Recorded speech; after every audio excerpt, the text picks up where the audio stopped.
Hello students, welcome to edu মন্ত্র। সামনে তোমাদের WBCS এর ফাইনাল এক্সাম। খুব মন দিয়ে পড়াশোনা করছো সবাই। বিভিন্ন বিষয়ের যেগুলো মেন্সে তোমাদের রয়েছে তার উপর বিভিন্ন বিষয় নিয়ে তোমরা পড়াশোনা করছো জানি। তোমাদের এই এগিয়ে যাওয়ার পথে আমি কিছু ইম্পর্টেন্ট যেগুলো আমার মনে হয়েছিল সেরকম কিছু টপিক দিয়েছিলাম এবং বলেছিলাম এই টপিকগুলোর উপরে কিছু নমুনা তোমাদেরকে আমি দেব।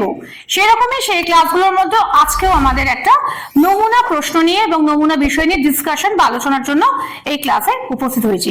তবে তার আগে বলে রাখি যে আমাদের পিএসসি মিসলেনিয়াস এর কিন্তু ক্লাস শুরু হয়েছে, মক টেস্টগুলো চলছে, অ্যাডমিশন একদম ফ্রি আছে।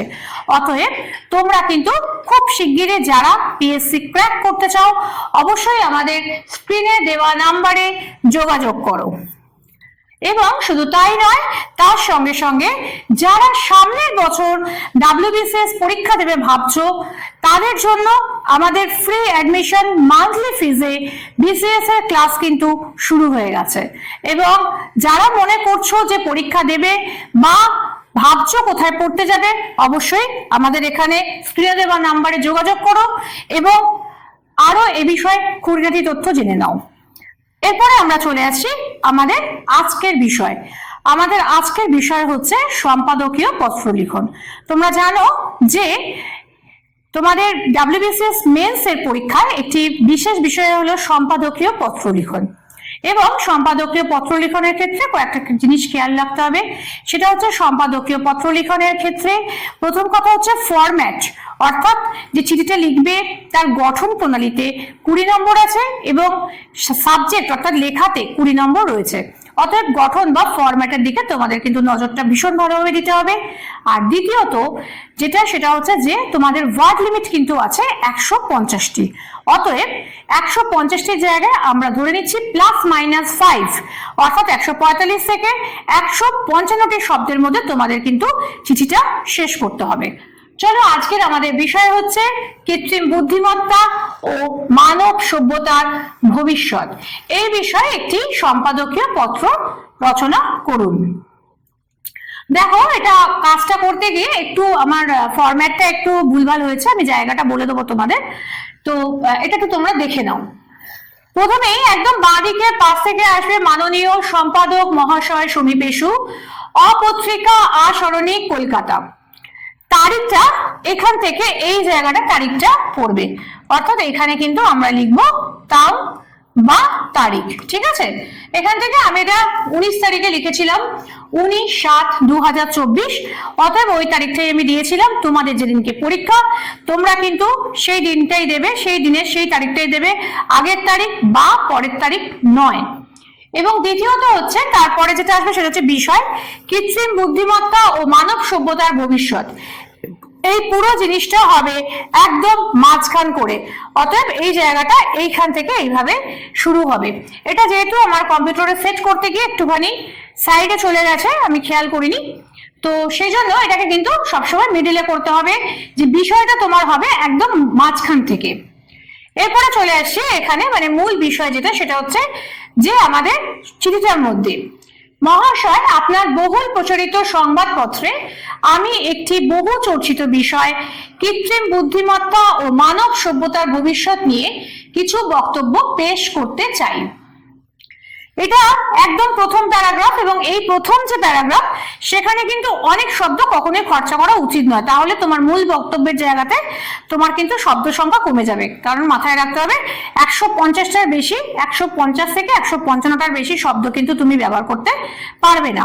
অতএব প্রথম প্যারাগ্রাফে কিন্তু সবসময় যতটা সম্ভব গুছিয়ে লেখার চেষ্টা করবে, যাতে খুব কম শব্দে তোমার লেখাটা কমপ্লিট হয়। কৃত্রিম বুদ্ধিমত্তা হলো কম্পিউটার বিজ্ঞানের একটি শাখা যেখানে মানুষের বুদ্ধিমত্তা ও চিন্তা শক্তিকে কৃত্রিম উপায়ে প্রযুক্তি নির্ভর করে বাস্তবায়িত করা হয়। কৃত্রিম বুদ্ধিমত্তার সামগ্রিক গবেষণার লক্ষ্য হলো প্রযুক্তি প্রস্তুত করা যার মাধ্যমে কম্পিউটার ও মেশিনগুলি বুদ্ধিমান পদ্ধতিতে কাজ করতে সক্ষম হবে। জ্ঞানের প্রতিনিধিত্ব ও জ্ঞানের প্রকৌশল কৃত্রিম বুদ্ধিমত্তা গবেষণার কেন্দ্রীয় বিষয়।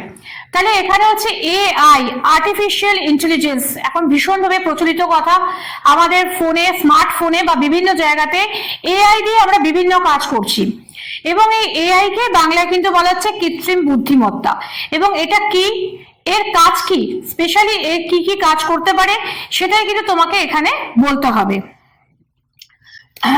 তবে ভবিষ্যৎ মানব সভ্যতার স্বার্থে এটি কতটা সুরক্ষিত বা বিপদ ডেকে আনছে তা অবশ্যই আলোচিত বিষয়। কৃত্রিম বুদ্ধিমত্তা মনুষ্য হৃদয়ের অনুভূতির সার্থক প্রতিরূপ কখনোই হতে পারে না। কৃত্রিম বুদ্ধিমত্তা মানুষকে একাকিত্ব ও সমাজ বিমুখতার দিকে ঠেলে দিচ্ছে। পরিবার ও সমাজ বিচ্ছিন্নতার পরিবেশ তৈরি করছে কৃত্রিম বুদ্ধিমত্তা।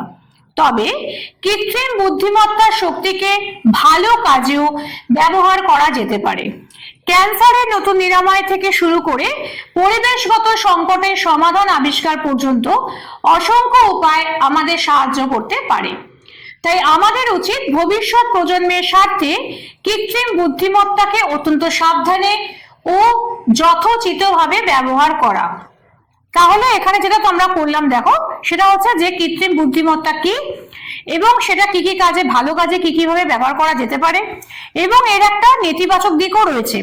খুব ছোট্ট করে হলেও সেই নেতিবাচক দিকটা কিন্তু একটু উল্লেখ করে দেওয়া প্রয়োজন, তা নাহলে কিন্তু লেখাটা সম্পূর্ণ হবে না, ইনকমপ্লিট থেকে যাবে। অর্থাৎ যে কোনো ভালো জিনিসের তার যেমন একটা ভালো দিক থাকে তেমনি তার একটা খারাপ দিকও থাকে। অর্থাৎ তুমি যখন কৃত্রিম বুদ্ধিমত্তা এবং মানব সমাজের ভবিষ্যৎ নিয়ে লিখছো তখন সেখানে তার সুফল এবং কুফল এই দুটোকে কিন্তু তোমাকে অল্প হলেও লিখতে হবে। আশা রাখি আমার এই বক্তব্য আপনি জনমানসে তুলে ধরবেন। ধন্যবাদান্তে বিনীত ক। স্থান খ। তোমাদের অনেক ক্ষেত্রে বলে দেওয়া থাকে নাম এবং স্থানের পরিবর্তে ক খ, x y, p q, m n বিভিন্ন রকমের লেখা বলা থাকে। যেখানে যেটা বলা থাকবে সেটাই কিন্তু লিখতে হবে, নিজের পছন্দ মতন কোনো কিছু দেওয়া যাবে না। অতএব এই ছিল আজকে আমাদের চিঠির বিষয়।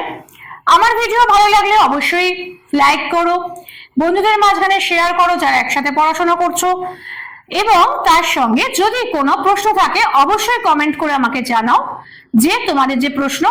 আর যদি আরো কিছু জানার থাকে তাহলে অবশ্যই আমাদের স্ক্রিনে দেওয়া নম্বরে যোগাযোগ করো, এবং এরকম আরো অনেক ভিডিও পাওয়ার জন্য অবশ্যই এডুমন্ত্র চ্যানেলটিকে সাবস্ক্রাইব করতে ভুলো না, এবং তার সঙ্গে পাশের বেল আইকনটি প্রেস করে রাখো যাতে যে কোনো ভিডিও এলে প্রথমেই তোমাদের কাছে পৌঁছে যায়।